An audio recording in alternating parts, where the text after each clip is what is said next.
আল্লাহ তাআলা যেই নারীকে ভালোবাসে তাকে আল্লাহ তাআলা ৬টি কষ্ট দেয়।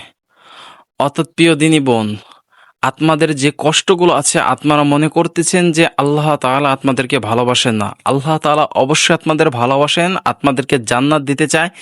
যার কারণে আল্লাহ রব্বুল আলামিন আপনাদেরকে এই ৬টি কষ্ট দেয়। এই ৬টি কষ্টের মাধ্যমে আত্মাকে ধৈর্য ধরে থাকতে হবে। অর্থাৎ আত্মাকে এই কষ্টের মাধ্যমে আল্লাহ তাআলা আপনাকে আরো দামি করতে চাচ্ছে। আল্লাহ তাআলার প্রিয় বান্দি হিসেবে আপনাকে আরো কাছে টেনে নিতে চাচ্ছে আল্লাহ তাআলা। এই জন্য বারবার আত্মাকে এই কষ্টগুলো দিচ্ছে। আর এই কষ্টের মাধ্যমে আপনি আল্লাহ তাআলাকে ভুলে যান কিনা, আল্লাহ তাআলা দিন থেকে সরে যান কিনা, অথবা আল্লাহ তাআলা থেকে বিমুখ হয়ে যান কিনা, শুধুমাত্র আল্লাহ তাআলা আপনাকে এই পরীক্ষা নিচ্ছে এই ৬টি কষ্টের দ্বারা। অর্থাৎ যেই নারীকে আল্লাহ রব্বুল আলামিন ভালোবাসে, যাকে জান্নাত দিতে চায় আল্লাহ তাআলা, সেই নারীকে এই ৬টি কষ্ট বারবার দেয়।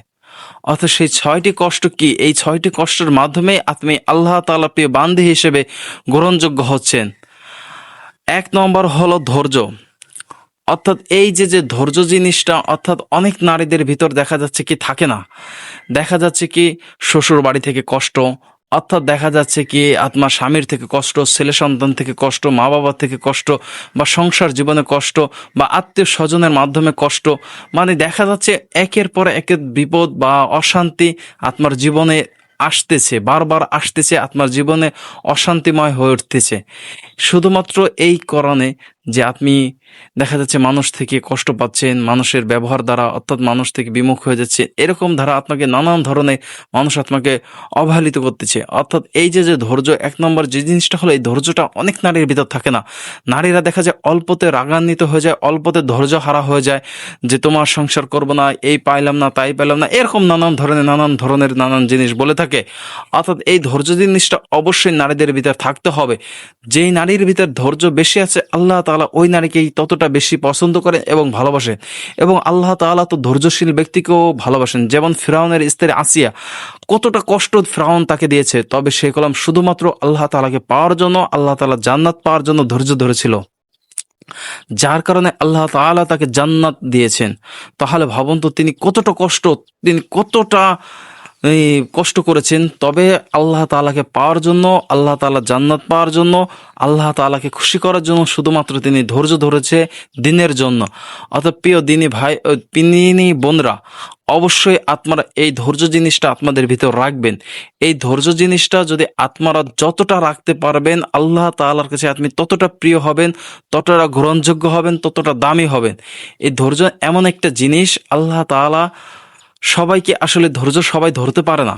আর যারা ধৈর্য ধরছে এবং যারা ধৈর্য ধরতে পারছেন, তারাই কামিয়াবি হয়েছেন। বিপদে আসবেই, অর্থাৎ এই বিপদের মুহূর্তে আপনাকে ধৈর্য ধরতে হবে, আল্লাহ তাআলার কাছে চাইতে হবে, জিকির করতে হবে, তসবিহ তাহলিল পড়তে হবে, গুনাহ থেকে ছাড়তে হবে। তাহলে দেখবেন ওই ধৈর্যের প্রতি আল্লাহ তাআলা আপনাকে খুশি হয়ে আপনাকে জান্নাত দিয়েছে, আপনাকে আরো দামি করবেন ইনশাআল্লাহ। অর্থাৎ চেষ্টা করবেন যতই বিপদ আসুক না কেন, অবশ্যই ধৈর্য ধরবেন। ২ নম্বর হলো রিজিকের অভাব। আল্লাহ তাআলা বলেন, আমি মানুষদেরকে রিজিকের অভাব দ্বারা, ছেলে সন্তান দ্বারা, এবং দেখা যাচ্ছে সম্পত্তি দ্বারা, এরকম কিছু দ্বারা আমি মানুষদেরকে পরীক্ষা করব এবং তাদেরকে অভাব দেব। শুধুমাত্র দেখব যে তারা আসলে ওই বিপদের ওই মুহূর্তে তারা কি করে। অনেক নারীদেরকে দেখা যাচ্ছে কি আল্লাহ তাআলার রিজিকের অভাব দেখা দেয়, রিজিকের সংকট দেখা দেয়। রিজিক নিয়ে দেখা যাচ্ছে অনেকটাই নারী চিন্তিত থাকে যে পরবর্তী জীবন বা পরবর্তী সময় কি করব, এরকম ধরনের অনেক প্রেশানিতে থাকে। তার রিজিকের ভিতর দেখা যায় অভাব অনটন দেখা দেয়। দেখা যায় সংসার জীবনে তিনি ভালো মন্দ খেতে পাচ্ছেন না। শুধু কি রিজিক তো খাওয়াটাই নয়, দেখা যাচ্ছে শান্তিতে থাকতে পারতেছে না, শান্তিতে ঘুমাতে পারতেছে না, শান্তিতে চলাফেরা করতে পারতেছে না। মানে দেখা যাচ্ছে অন্তর ভিতরে একটা ধুরকুচি সবসময় কাজ করে। তার দেখা যাচ্ছে কি শান্তিতে কোনো রকম ভাবে তিনি শান্তিতে দিন রাত কোনটাই কাটাতে পারছে না। রিজিক এটাকেও বলে। অর্থাৎ তার ভিতর দেখা যাচ্ছে সবসময় চিন্তিত, প্রেশানি, অভাব অনটন দেখা যাচ্ছে। এরকম অনেক নারী আছে, তবে শুনে রাখুন এইসব নারীকেও আল্লাহ তাআলা অনেক ভালোবাসেন, আল্লাহ তাআলা অনেক পছন্দ করেন। শুধুমাত্র আত্মাকে পরীক্ষা করার জন্য আল্লাহ তাআলা আত্মার রিজিকের ভিতর, আত্মাকে অভাব অন্টনের ভিতর রাখতেছে। যদি আপনি এই পরীক্ষায় পাশ করতে পারেন, আত্মার জন্য তো সুসংবাদ রয়েছে জান্নাত, আত্মার জন্য তো রয়েছে আল্লাহ তাআলা দামি জান্নাতের বালাখানা। আল্লাহ তাআলা আত্মাকে তো প্রিয় বান্দি হিসেবে গ্রহণ করে নেবে। অতএব এই অভাব অন্টনের মধ্যেও আত্মাকে আল্লাহ তাআলা পরীক্ষা নেবে। এই পরীক্ষায় আত্মাকে পাশ করতে হবে এবং এই পরীক্ষায় আত্মাকে সফলতা হতে হবে। 3 নম্বর হলো অসুস্থতা। অর্থাৎ দেখা যাচ্ছে সবসময় অসুস্থতা এবং আসতেছে। অসুস্থতা এটা এমন একটি নিয়ামত, এইটা হচ্ছে গুনাহ মাফ হওয়ার কারণ। অর্থাৎ আপনার যে কোনো একটি বিপদ আসলেই দেখা যাচ্ছে কি আপনার গুনাহ মাফ হওয়ার কারণ রয়েছে। তখন দেখা যাচ্ছে কি আপনাকে অসুস্থতা দিয়েছেন আল্লাহ রাব্বুল আলামিন, এটা আপনার পিছনের গুনাহকে মাফ করার জন্য আল্লাহ তাআলা একটি সুযোগ দিয়েছে। আপনার পিছে যত গুনাহ করছেন সেই গুনাহকে আল্লাহ তাআলা মাফ করার জন্য আপনাকে অসুস্থতা দিয়েছে। আর অসুস্থতা দেওয়ার কারণে দেখা যাচ্ছে আপনি আল্লাহ তাআলাকে আরো বেশি বেশি স্মরণ করতেছেন, আল্লাহ তাআলাকে আরো আপনি বেশি বেশি ডাকতেছেন, আল্লাহ তাআলাকে আপনি আরো দেখা যাচ্ছে বেশি বেশি স্মরণ করতেছেন, তসবিহ তাহলিল পড়তেছেন, জিকির আজগার করতেছেন, আল্লাহর প্রতি আপনি বেশি আরো আসক্ত হয়ে যাচ্ছেন, যার কারণে আল্লাহ তাআলা আপনাকে অসুস্থতা বাড়িয়ে দিয়েছে। অসুস্থতা দেওয়ার কারণে আপনি আল্লাহ তাআলার কাছে আরো প্রিয় বান্দি হিসেবে হয়ে যাচ্ছেন। আল্লাহ তাআলা আপনাকে জান্নাত দেওয়ার জন্যই আল্লাহ তাআলা আপনাকে অসুস্থতা দিয়েছেন। অর্থাৎ দেখা যায় এই অসুস্থতার মাধ্যমে আল্লাহ তাআলা আপনাকে অনেক ভালোবাসেন। আপনি মনে করতেছেন যে ওই ব্যক্তি এত গুনাহ কাজ করে, তারপর আল্লাহ তাআলা তাকে অসুস্থতা দেন, আর আমি আল্লাহ তাআলার পথে থাকার সত্ত্বেও আল্লাহ তাআলা কেন আমাকে অসুস্থতা দেয়? তাহলে শুনে রাখো প্রিয় দিনী বোন, আল্লাহ তাআলা আপনাকে ভালোবাসেন, আল্লাহ তাআলা আপনাকে ভালো কিছু দিতে চায় বলেই আজকে আপনাকে আল্লাহ তাআলা অসুস্থতা দিয়েছেন। 4 নম্বর হলো মানুষের অপমান করে। অর্থাৎ দেখা যাচ্ছে মানুষ আপনাকে অপমান করে, লাঞ্ছিত করে, মানুষ আপনাকে তিরস্কৃত করে। এরকম অনেক সমাজে অনেক মানুষ আছে, অনেক নারীরা আছে, দেখা যাচ্ছে আপনার সংসার জীবন আপনাকে নিয়ে কটূক্তি করতেছে, আপনাকে নিয়ে অপমান করতেছে, আপনাকে মানুষের সামনে লজ্জিত করতেছে। দেখা যাচ্ছে কি আপনাকে এই মানুষের সাথে লজ্জিত করতে করতে আল্লাহ তাআলা আপনাকে দেখা যাচ্ছে অনেক বড় দামি একজন আল্লাহ ওলি মানিয়ে দিতে পারেন।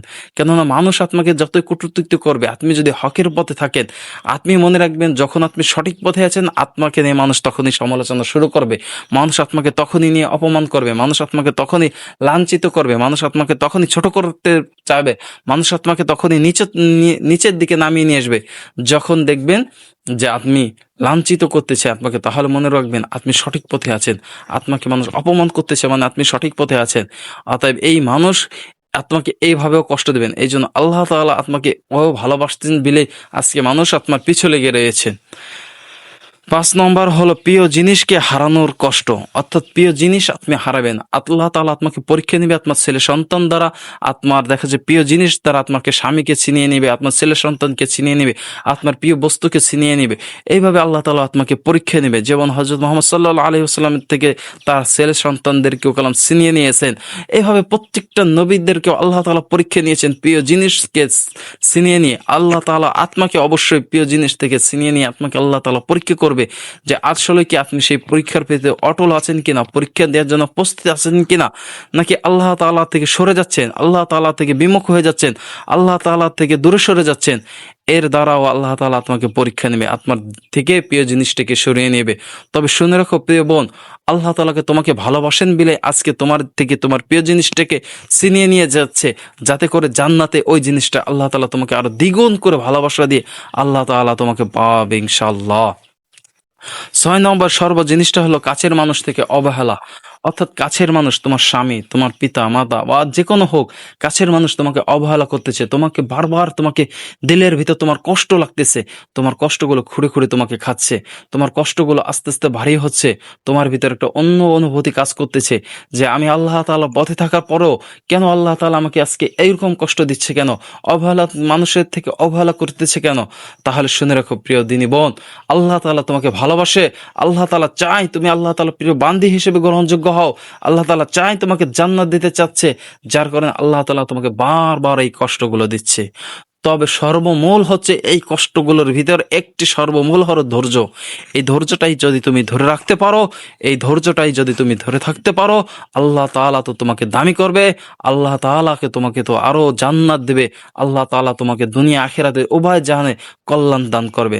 তাই প্রিয় দিনী বোন, কখনো আপনার জীবনে এই কষ্টগুলো আসলে আপনি আল্লাহ তাআলা থেকে বিমুখ হয়ে যান না, আল্লাহ তাআলা থেকে সরে যান না, আল্লাহ তাআলার থেকে আপনি হেঁটে যান না।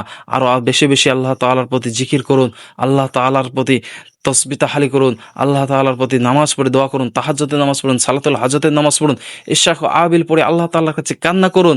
আল্লাহ তাআলা যেন আপনাকে ধৈর্য ধরায়, আল্লাহ তাআলা যেন এই কষ্টের প্রতি আপনি ধৈর্য ধরে থাকতে পারেন, এই পরীক্ষায় মনে আপনি সফলতা কামিয়ে করতে পারেন, এই পরীক্ষায় মনে আপনি পাশ করতে পারেন, এরকম আল্লাহ তাআলার কাছে চান। আপনি যেন সরে না যান, আপনি যেন এই দেখা যায় ইসলাম পথ থেকে দূরে না চলে যান।